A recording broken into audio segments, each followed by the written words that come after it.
How to reduce video file size on iPhone.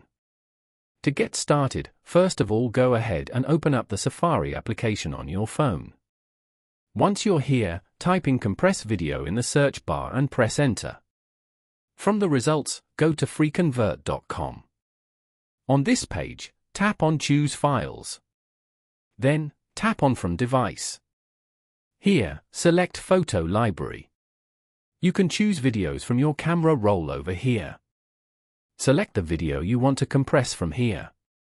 Then, tap on Add at the top right corner.